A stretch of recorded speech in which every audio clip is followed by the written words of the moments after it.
Estamos trabalhando nesses 3 últimos domingos, o capítulo 15 de 1 Coríntios, e hoje, então, vamos encerrar, é o 3º domingo, encerrar esse capítulo, e eu quero falar sobre transformação. Que o Senhor nos abençoe nesta noite mais uma vez.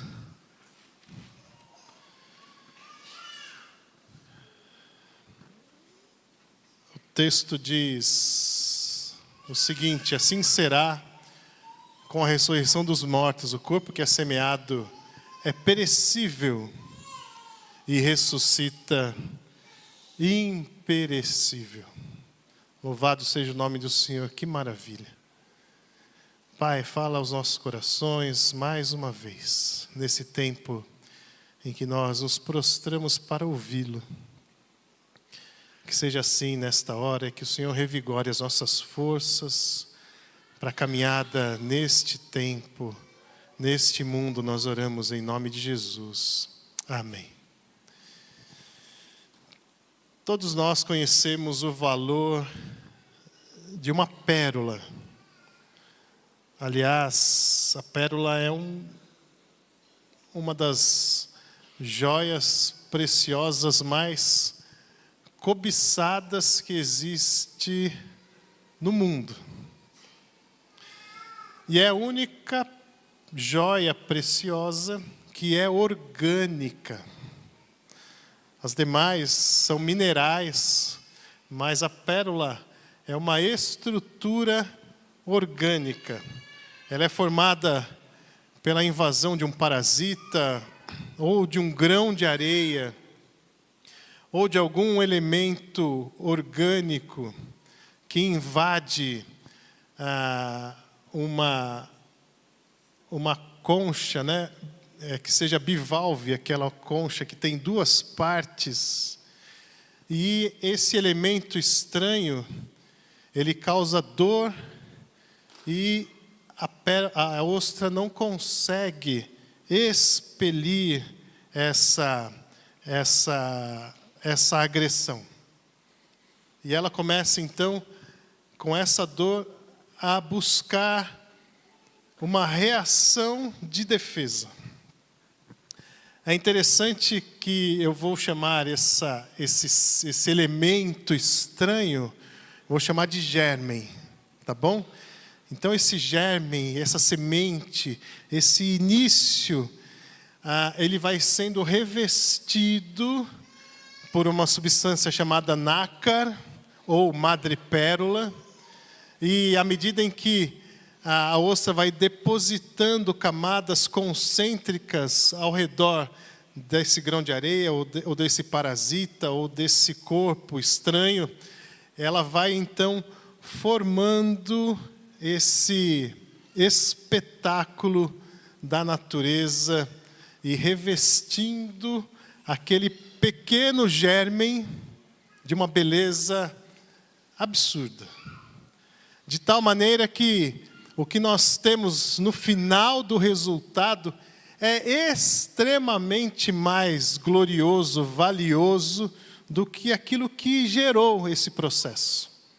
O que gerou esse processo era uma pequena semente, um gérmen muito limitado, extremamente sem valor. E nós temos então, depois de um tempo, a formação de um dos elementos mais lindos da natureza. A pérola é a única joia que não precisa de lapidação. Você compra do jeito que ela é encontrada na natureza. É mais ou menos isso que vai acontecer na ressurreição dos corpos.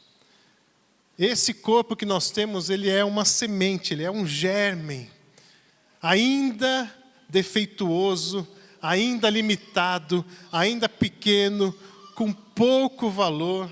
E a partir dessa semente, desse gérmen inicial, Deus vai criar um novo corpo revestido de glória, revestido de honra, revestido da semelhança do seu próprio Filho, quando Ele ressuscitou. Nós nunca vimos o Cristo ressurreto. Nós conhecemos o Cristo através da palavra de Deus. Mas aquilo que os discípulos viram, que aqueles 500 homens, como nós vimos a semana passada, viram o próprio Jesus ressurreto. Paulo teve essa experiência no caminho de Damasco. Assim como eles viram o Cristo ressurreto em corpo, nós também teremos esse mesmo corpo. E aí precisamos entender um pouco como será isso. É a proposta de 1 Coríntios capítulo 15. Mas eu quero fazer algumas reflexões antes de entrarmos no texto, para nós podermos ter esse raciocínio completo em nossos corações. Primeira observação que eu faço é que na ressurreição não seremos libertos do corpo, mas seremos libertos no corpo. Ser liberto do corpo era um raciocínio, um desejo da filosofia grega. Já falei sobre isso nos últimos 2 domingos, de acordo com o dualismo aristotélico, ou dualismo platônico. O corpo é mau e a alma está aprisionada dentro desse corpo mau, e nós estamos esperando que um dia esse corpo morra para que a alma seja liberta dessa prisão. Não é isso que a Bíblia diz. A Bíblia diz que nós teremos os nossos corpos ressuscitados, os nossos corpos levantados novamente. Então o corpo faz parte desse processo.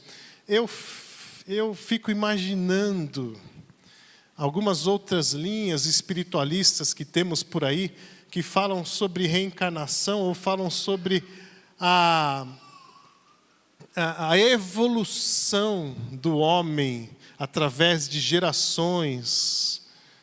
Quando Deus for ressuscitar o corpo, qual corpo que Ele vai ressuscitar? Nós só temos um corpo, só temos uma alma, uma oportunidade, porque nós temos identidade com Deus. Essa história que nós construímos aqui, que nós carregamos aqui, nesse tempo que Deus nos dá nessa terra, ela é a única que nós vamos levar para o céu. Por quê? Porque Deus vai nos libertar no corpo. Nos libertar do quê? Do pecado. Seremos libertos do pecado definitivamente no corpo. Romanos 8:23 fala sobre isso de maneira bem clara. Diz assim: e não só isso, mas nós mesmos que temos os primeiros frutos do Espírito, somos nós, gememos interiormente, esperando ansiosamente nossa adoção como filhos, a redenção do nosso corpo. Ou seja, Deus quer salvar você totalmente. Eu vou voltar a isso daqui a pouco. Segunda observação é que essa transformação, ela já começou. Pelo menos o início já foi dado. Nós temos lá em João 3, de 1 a 11, o relato de Jesus conversando com Nicodemos e dizendo para Nicodemos o seguinte: o que nasce da carne é carne, o que nasce do Espírito é Espírito, vos é necessário nascer de novo. Nicodemos, você está entendendo? A transformação começa já. Você conhece a lei, conhece os profetas, mas você ainda é um filho natural. Para você se tornar um filho espiritual, é necessário que você nasça de novo. E aqui já vai uma observação do texto. O corpo que nós teremos no céu é o corpo do segundo nascimento, não do nascimento natural. Então você pergunta: como que eu vou me parecer? Com o que eu vou me parecer no céu? Que idade eu vou ter? Não faço a menor ideia. De verdade. Mas acho que Jesus nos dá muitas dicas sobre isso. Em que sentido? É bem provável que nos reconheceremos. Porque Jesus, quando ressuscitou, ele foi reconhecido pelos seus amigos, pelos seus discípulos. E aí, sem pecado, né? Porque você olha para o seu irmão do lado e fala assim, eu vou para o céu com ele? Vai, mas você não vai ter pecado, nem ele. Então fique tranquilo. A igreja como eu costumo dizer, é a sala de visitas do paraíso. Aqui nós estamos aprendendo a nossa vivência para quando nós chegarmos lá. O segundo texto aí fala sobre a transformação da mente. Fala que quando nós estamos com Cristo, nós temos a transformação da nossa mente. Chama-se metanoia. Nós deixamos de ter a forma do mundo, ou o corpo do mundo, ou a expressão do mundo, e passamos a ter a forma de Deus. Nós não nos conformamos mais, nós não nos encaixamos mais neste mundo. Eu gosto de pensar nesse texto de Romanos, lembrando das minhas filhas quando eu era criança, e chega uma hora em que a gente compra um presente que é universal, que é aquela casinha que tem um buraco redondo, outro triangular, outro em formato de cruz, outro em formato de estrela, e a criança vai aprendendo a encaixar, né, as peças dentro daquela casinha, e vai aprendendo então a noção de espaço e tal, essas coisas. Eu leio esse texto e lembro disso.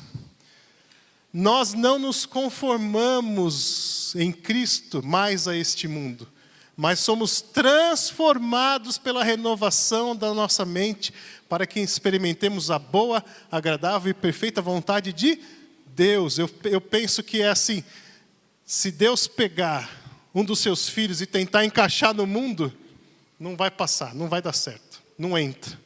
É isso. Essa transformação já começou.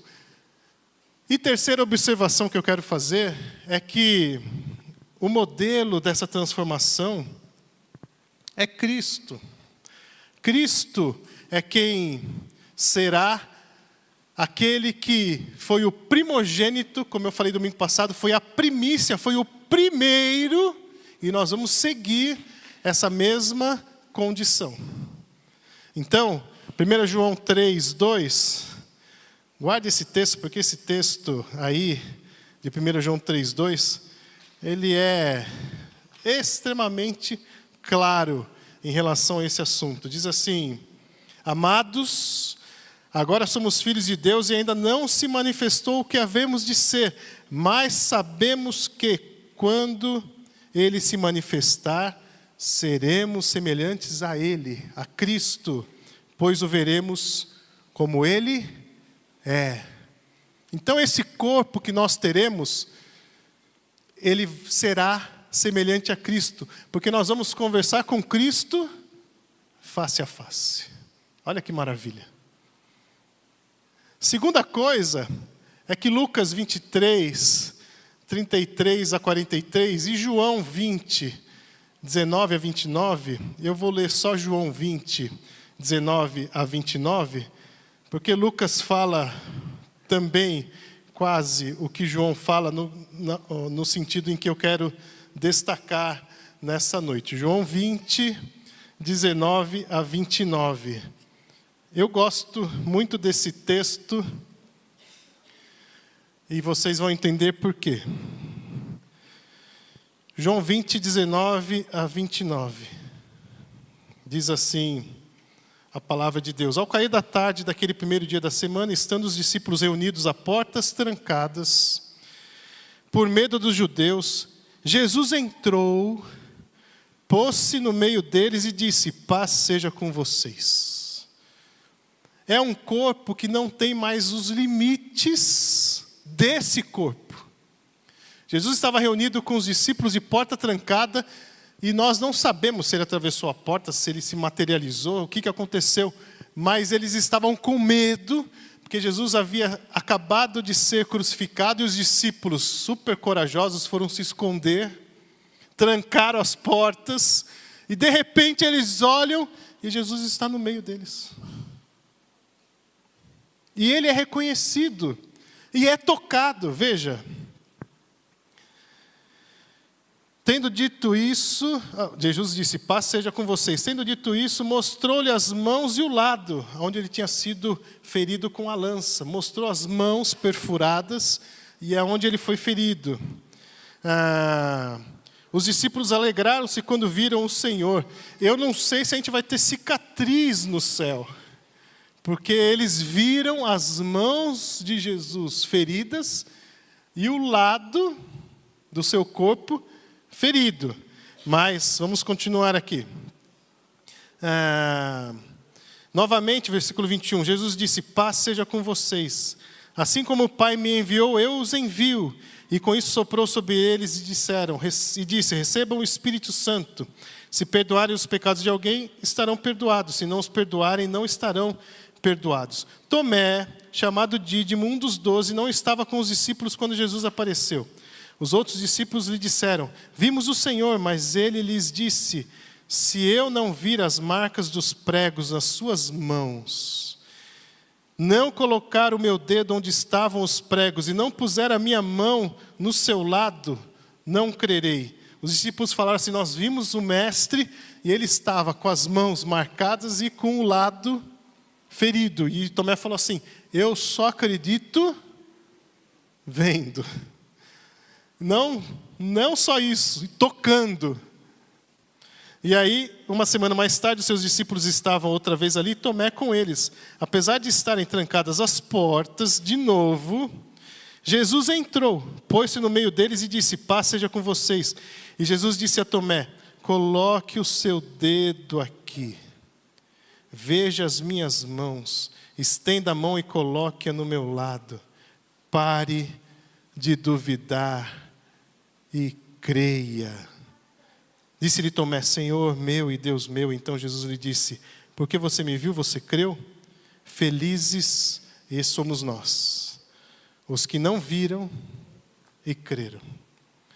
O texto de Lucas 24, 33, 43, eu não vou ler agora, mas diz que Jesus, ele foi cear, ele foi se alimentar com os discípulos. Então, creio eu que no céu vai ter comida. Glória a Deus, aleluia.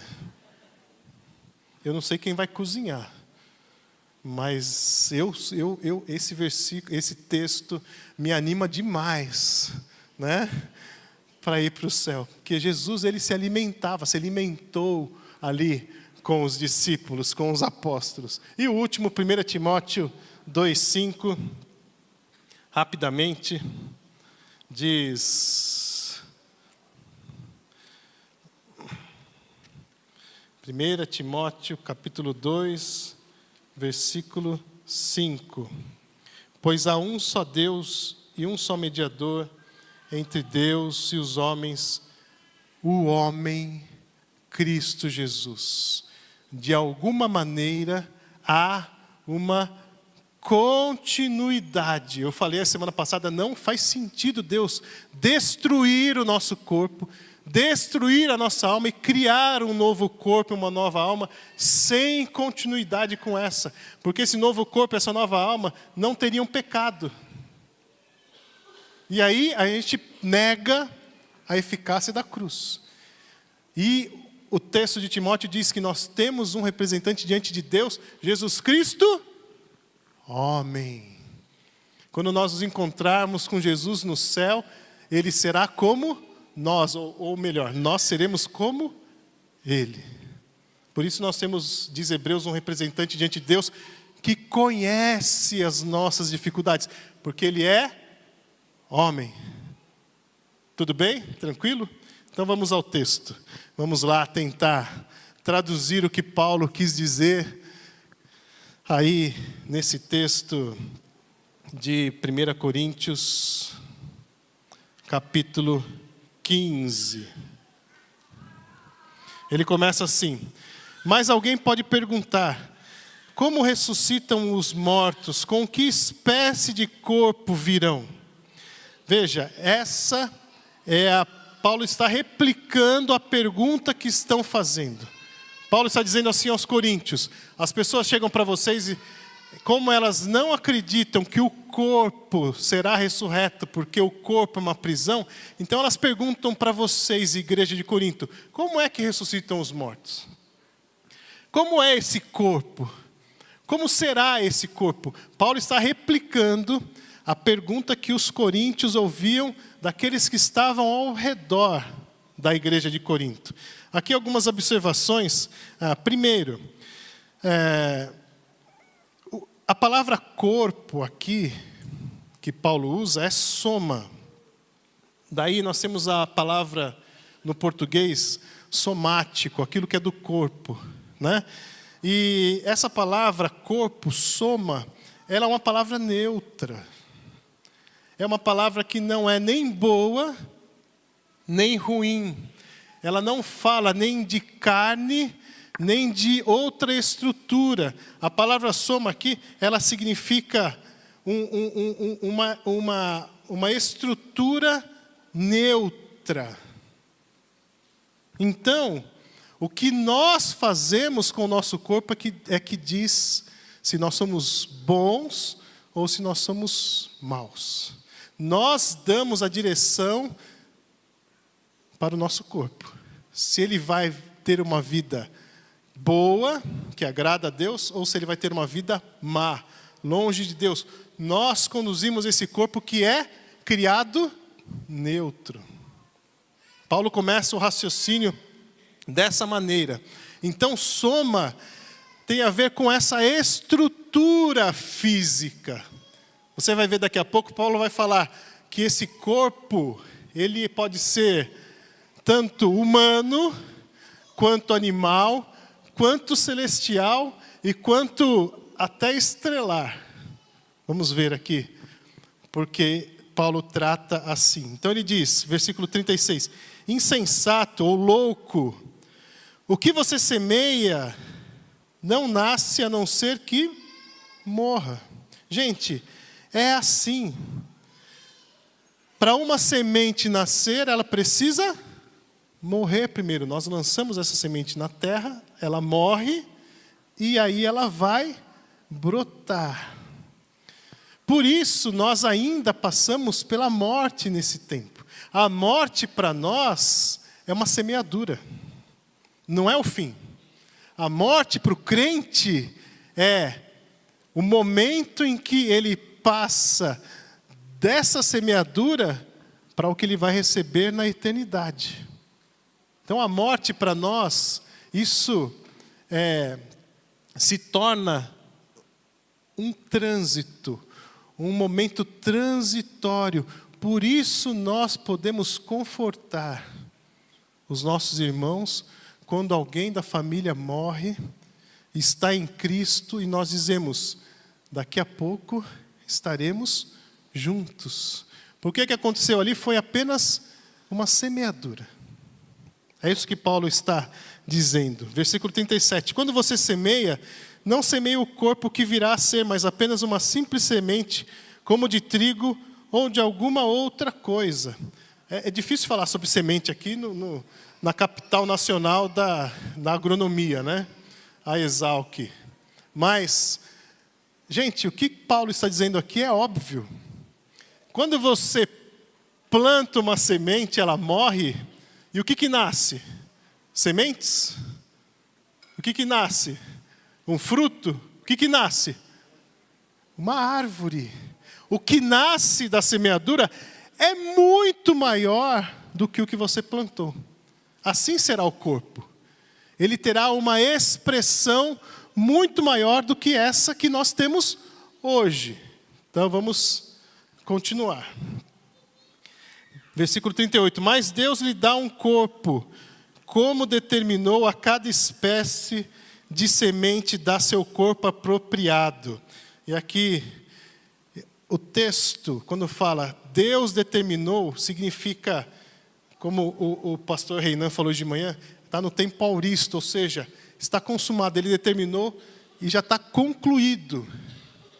O corpo que nós temos aqui foi determinado por Deus, e o corpo que nós teremos já está determinado por Deus, entenderam? É isso que ele diz. E aí, é interessante porque ele entra num raciocínio que eu entendo muito fácil, porque eu sou casado há 34 anos. E minha esposa me ajuda nesse raciocínio. Às vezes a gente vai em algum lugar e ela fala assim, tem carne? Eu falo, tem peixe. Ela fala, peixe não é carne. Não, tem frango. Não, frango não é carne. O que é carne? Carne é carne de boi. É carne. Né? Então, assim, ela sempre fala isso. Amor, hoje, o que tem para comer? Tem carne de frango. Não, é frango, não é carne. Paulo vai usar essa ilustração para explicar as diferentes somas que Deus determinou, que Deus criou. Ele vai falar assim, nem toda carne é a mesma, viu? Minha esposa está com razão. Né? Ela é além do seu tempo, minha esposa. Né? Os homens têm uma espécie de carne, e aqui ele está falando de carne, não de pecado, porque Paulo usa a palavra sarx, geralmente aludindo ao pecado. A carne domina, o pecado domina. Aqui ele está falando de carne, de textura mesmo. Então ele está falando assim, os homens têm uma espécie de carne, os animais têm outra, as aves têm outra e os peixes outra. Gente, minha esposa é um gênio. Né? A gente fala isso. A gente fala assim, tem carne vermelha? O que você quer comer? Boi. Ah, você vai fazer regime, você tem que comer carne branca. O que você vai comer? Tudo que não é boi. E assim por diante. E ele continua. Há corpos celestes, talvez aqui uma referência aos anjos. Eles têm um corpo determinado por Deus, assim como os homens e os animais. E há também corpos terrestres, mas o esplendor dos corpos celestes é um, e o dos corpos terrestres é outro. Um é o esplendor do sol, outro o da lua, e outro das estrelas. E as estrelas diferem em esplendor umas das outras. Ou seja, essa soma que Paulo está defendendo aqui, é o que Deus determinou para cada uma das suas criações. A nossa soma, o nosso corpo é isso. Na ressurreição teremos uma nova soma, um novo corpo. Mas o sol tem uma soma, uma espécie de corpo. Os animais têm outra espécie de corpo. E assim por diante. Quem determina isso? Deus. Está claro? Está claro, né? Bem tranquilo. E aí ele fala assim, 42. Assim será com a ressurreição dos mortos. O corpo que é semeado é perecível. Por que é perecível? Senão, não morreria. Senão, não apodreceria quando fosse semeado. E ressuscita imperecível. O que é imperecível? Eu vi uma nutricionista, ficou famosa, ela comprou um McLanche Feliz e colocou no armário, na prateleira do consultório dela. E o McLanche Feliz, esse ano, dia 5 de janeiro, fez 6 anos. Ela comprou em 5 de janeiro de 2020. E o McLanche Feliz está sem bolor, não deteriorou, a batata está do mesmo jeito que ela comprou, não criou mofo, não criou nada, e as crianças que vão no consultório dela pegam, brincam com aquele negócio, colocam de volta, ou seja, colocam as mãos sujas, e é tanta química naquele treco, que está lá até hoje, sem estragar. Isso é imperecível, então não comam o McLanche Feliz. Esperem o corpo, tá? Esperem o corpo ser transformado. Imperecível é o que não perece, é o que não estraga. Seremos semeados perecíveis e ressuscitaremos McLanche Feliz, certo? Vamos lá. É semeado em desonra e ressuscita em glória. Lembra da pérola? É isso. É semeado em fraqueza e ressuscita em poder. É semeado um corpo natural, esse aqui, e ressuscita um corpo espiritual. Ou seja, diferente da filosofia grega, nós não seremos fantasmas, nós não seremos espíritos que vão ficar voando no céu, Gasparzinhos. Né? Quem lembra do Gasparzinho? É porque você é velho. Né? A gente não vai ser Gasparzinho, fica... Eu costumo dizer que corpo sem alma é defunto. A alma sem corpo é fantasma. Nós não teremos essa divisão. Nós seremos corpo espiritual, um corpo integral. E aí ele continua lá. Se há corpo natural, há também corpo espiritual. Que provavelmente esse corpo espiritual, como eu já disse, é o corpo do segundo nascimento. 45. Assim está escrito: o primeiro homem, Adão, tornou-se um ser vivente. O último Adão, espírito vivificante. Não foi o espiritual que veio antes, mas o natural. Depois dele, o espiritual. O primeiro homem era do pó da terra, o segundo homem dos céus. Os que são da terra são semelhantes ao homem terreno, Adão. Os que são dos céus, ao homem celestial, Cristo. Assim como tivemos a imagem do homem terreno, Adão, teremos também a imagem do homem celestial, Cristo. Ele está dizendo, está vendo esse monte de corpo aí? É tudo semente de Adão. Semente morreu, Adão morreu, a sua semente ficou nos seus filhos morreram, a sua semente passou para os seus netos, e nós somos a semelhança de Adão.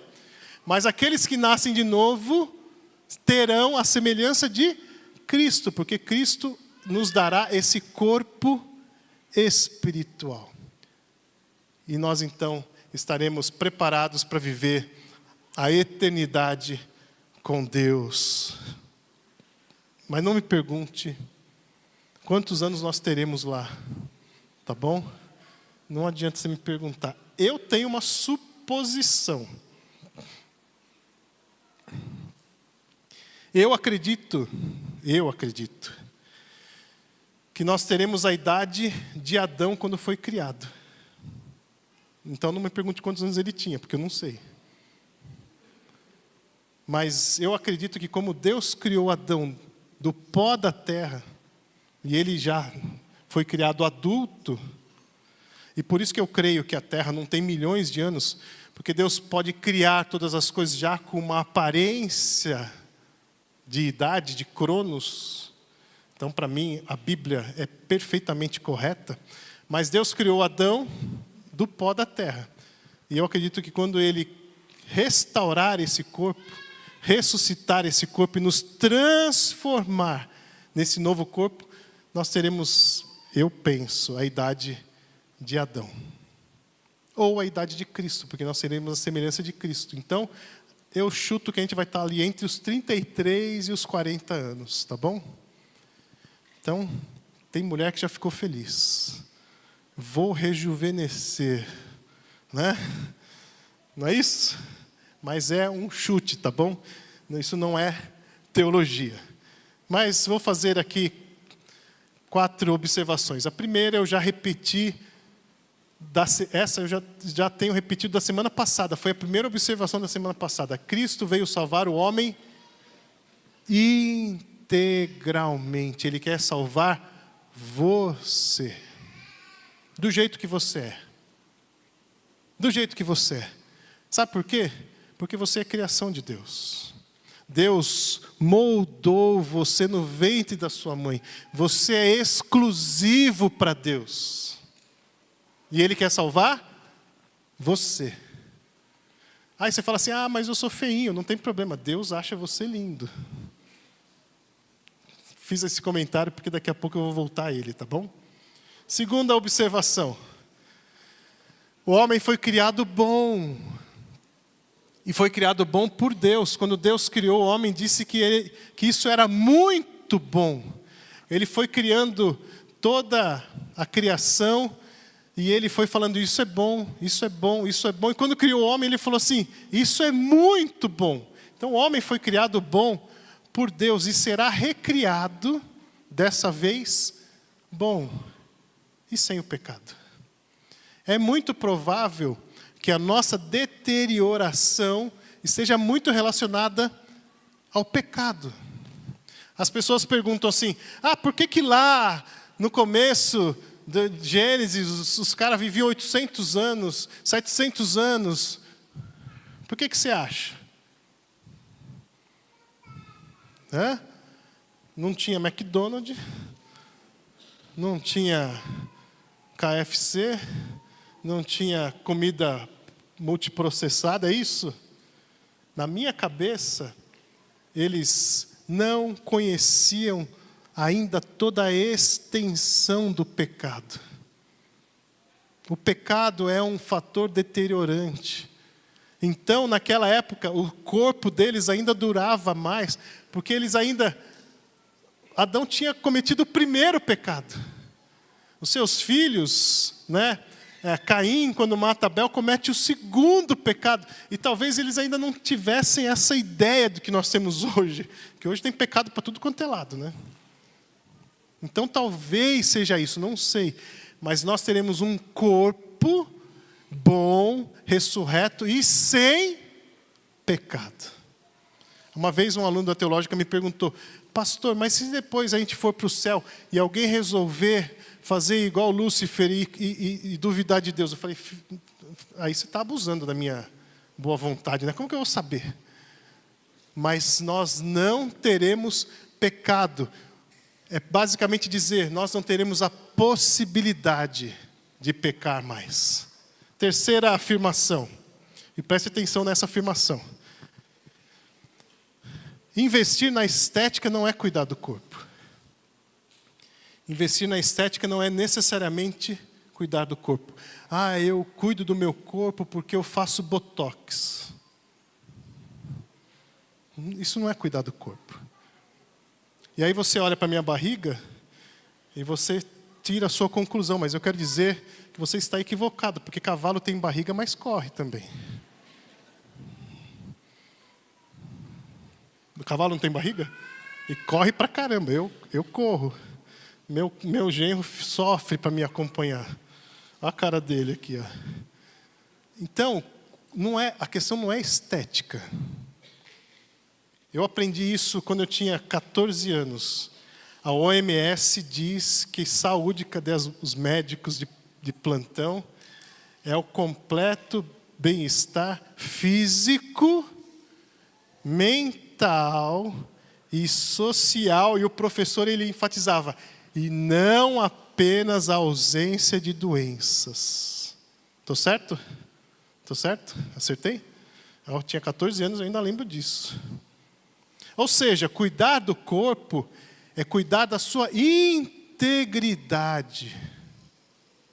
Cuidado com esse irmão que está rodando aí as igrejas e prometendo a unção do emagrecimento. Vocês já ouviram falar? O irmão Jairo? O pessoal está aplicando, irmão Jairo, irmão Jairo, irmão Jairo. Vai emagrecer. Cuidado com injeção, cuidado com remoção, cuidado com... Isso é estética. Isso não é cuidado com o corpo. Até domingo passado, antes do irmão Jairo frequentar nossas igrejas, como você fazia para emagrecer? Disciplina.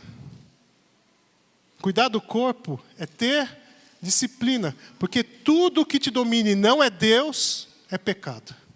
E se a comida te domina e não é Deus, é pecado.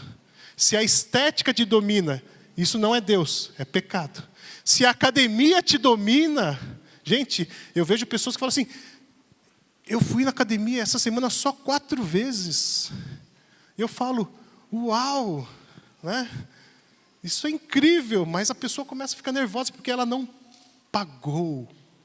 E aquilo começa a virar uma clausura, uma prisão. Não é que você não deva cuidar do seu corpo físico, não é isso. Você deve, mas gente, quando a Bíblia fala cuidar do seu corpo, o corpo é o templo do Espírito, é porque o que deve dominar o seu corpo, a sua mente e o seu coração é o Espírito e não qualquer outra coisa. Tudo que você colocar que domine você é pecado. Sabe qual a regra mágica da boa alimentação? Descasque mais e abra menos. Alimentos já prontos no supermercado, que você tem que abrir o pacote, faça isso menos. Não precisa abrir mão daquele salaminho multiprocessado, embutido, com teor de sódio 220% por milímetro quadrado. Né? Não precisa se preocupar, não é isso. Comer um salaminho não vai te matar, mas descasque mais, compre mais produtos que são in natura e abra menos. Essa é a regra de ouro da boa alimentação. Então, cuidar do corpo, o corpo como templo do Espírito Santo não é uma questão de estética, é uma questão de integralidade. Eu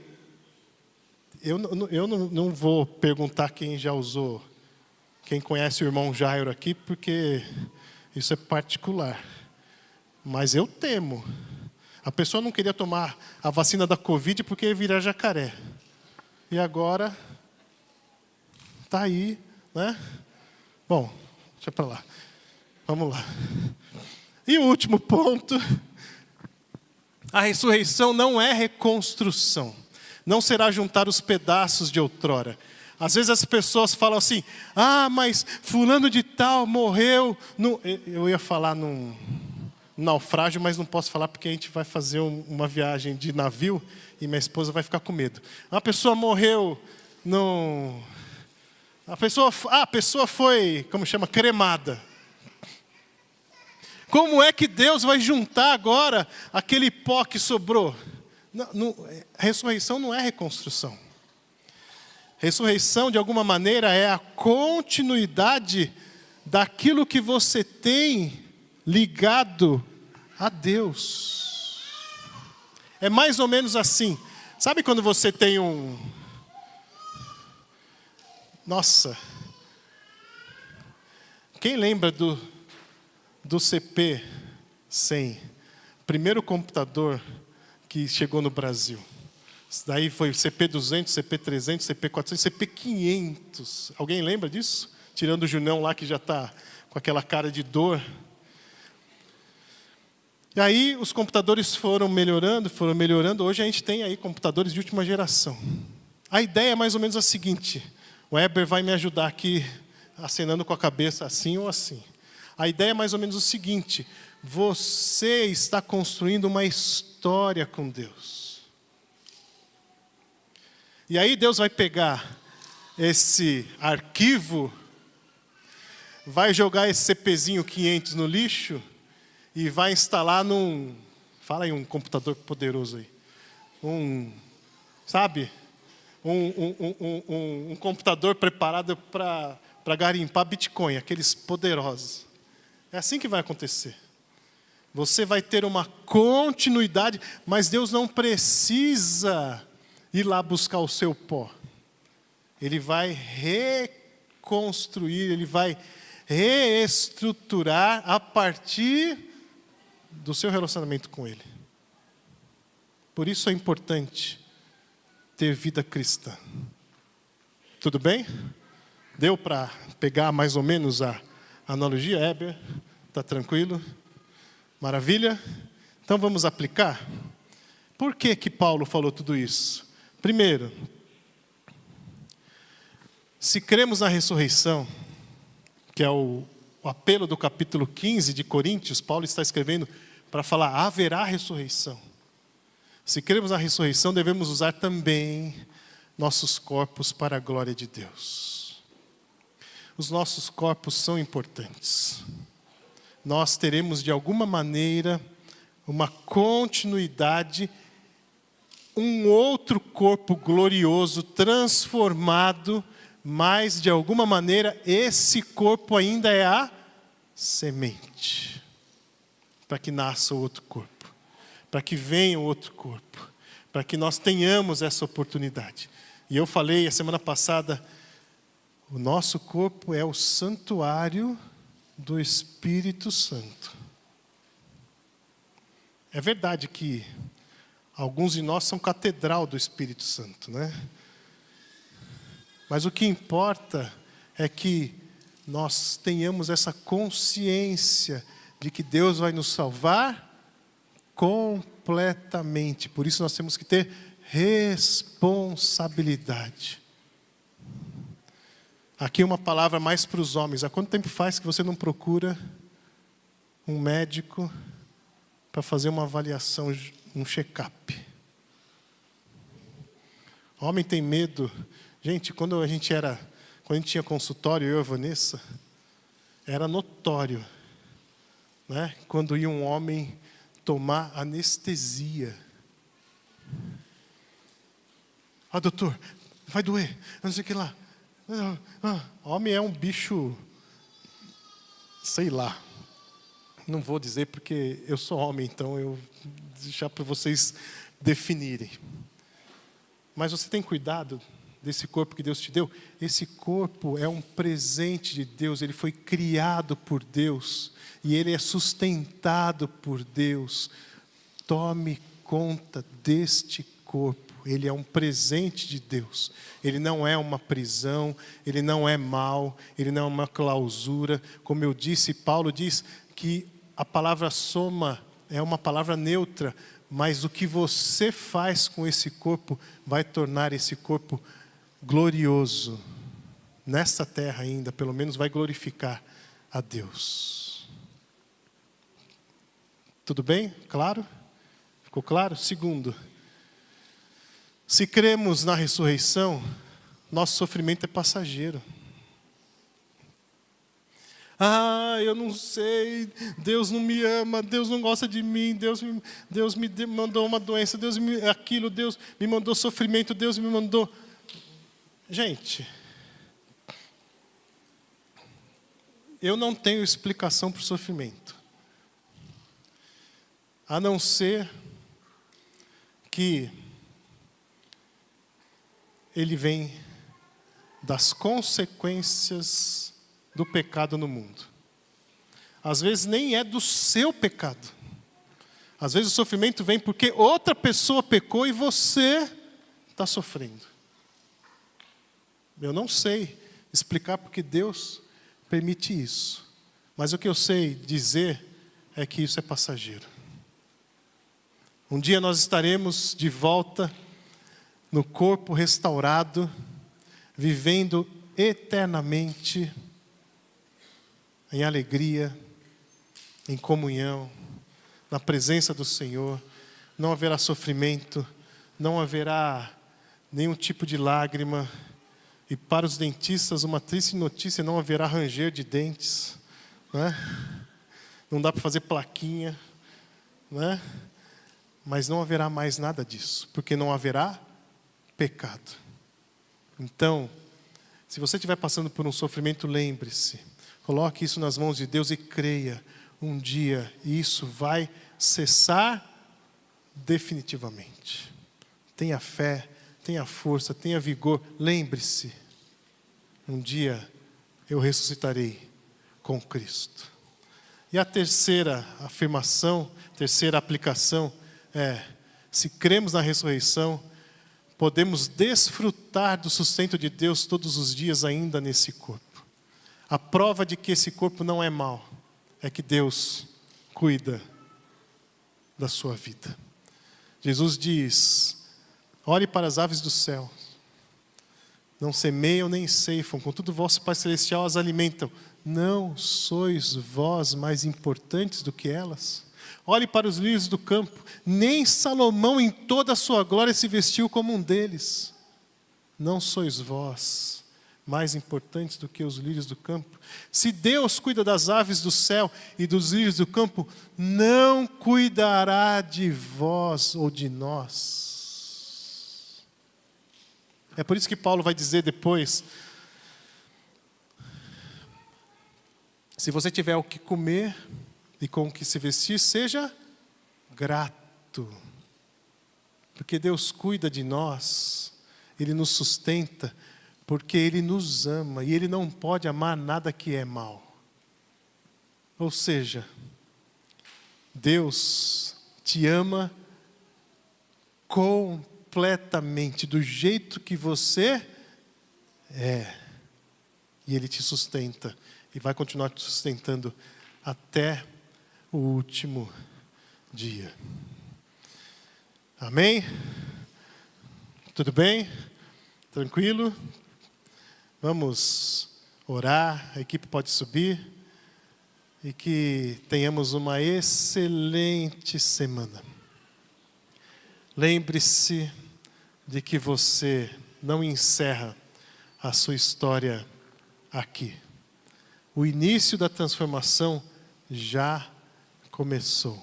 Então viva esse final de tempo que você tem aqui para a glória de Deus.